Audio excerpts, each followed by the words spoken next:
Is it true? Yes, it is. It could happen to you.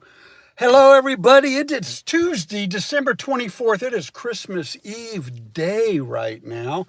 Hello, and welcome to The Shocking Truth as I see it today, Tuesday, December 4th, 2024, like I just said. $250,000 reward. Oh, my goodness. $250,000. That's 1 million quarters. Yes, the reward has reached 1 million quarters, or $250,000. And today what I'm doing, I do for you. Check this out. First, though, let me do this. The following live stream is being presented for your viewing edification. All parties mentioned are innocent until proven guilty in a court of law.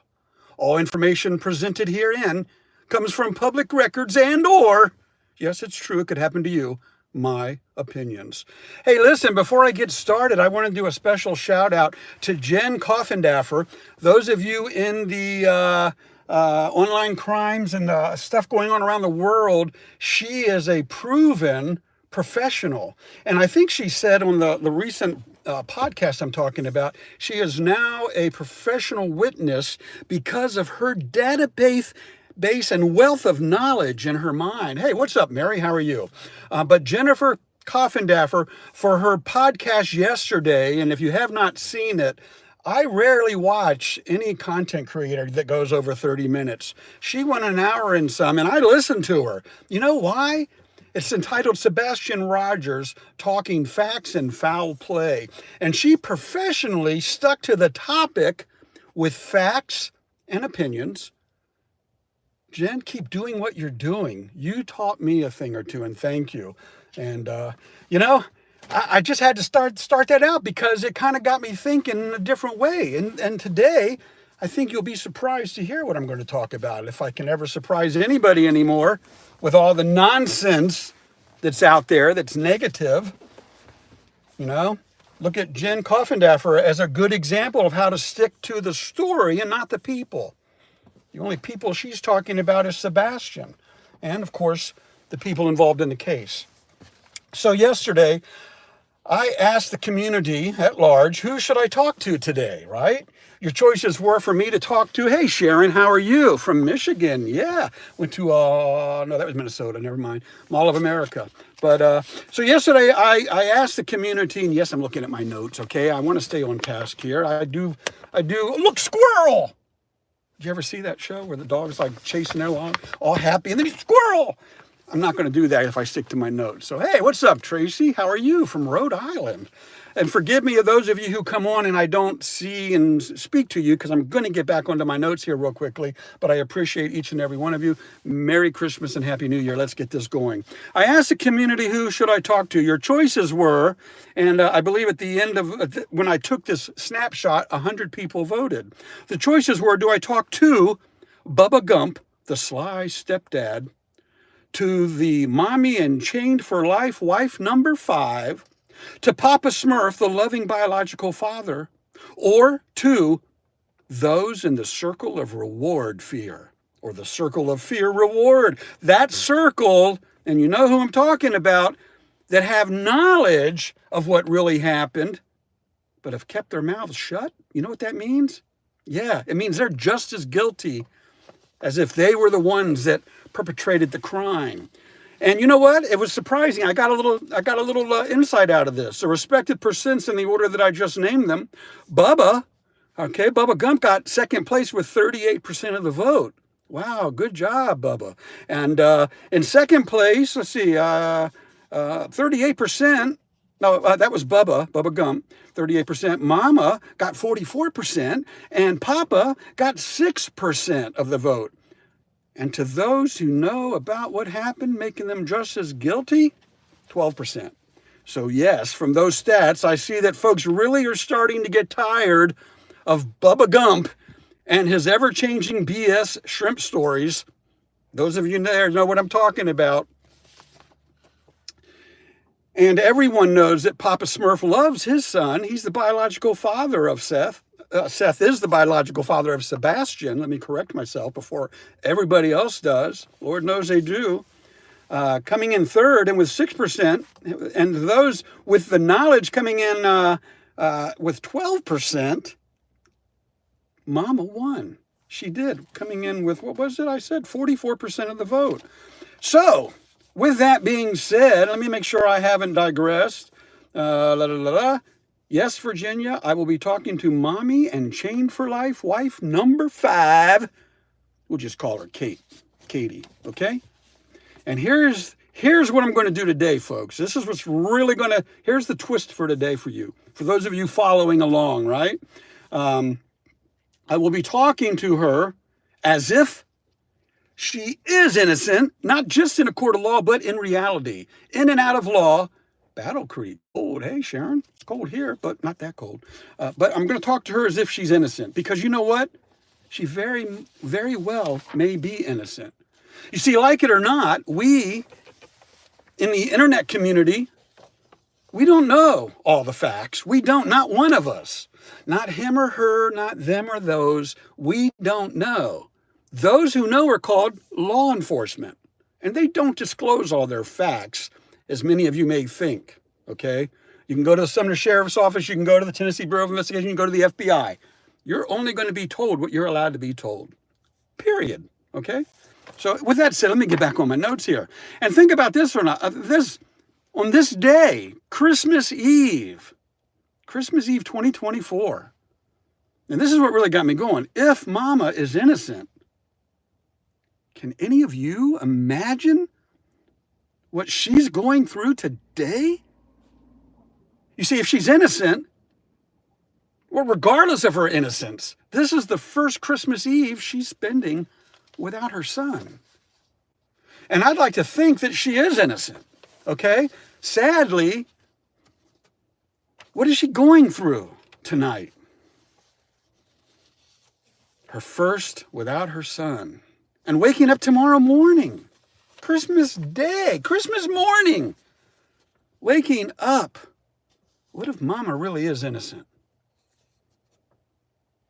You know, most of us know Sebastian Wayne Drake Rogers, missing autistic teenager out of Hendersonville, Tennessee. Missing without a trace 10 months ago, right? On February 26, according to law enforcement, young Sebastian turned 16 earlier this month, this being his first Christmas away from home.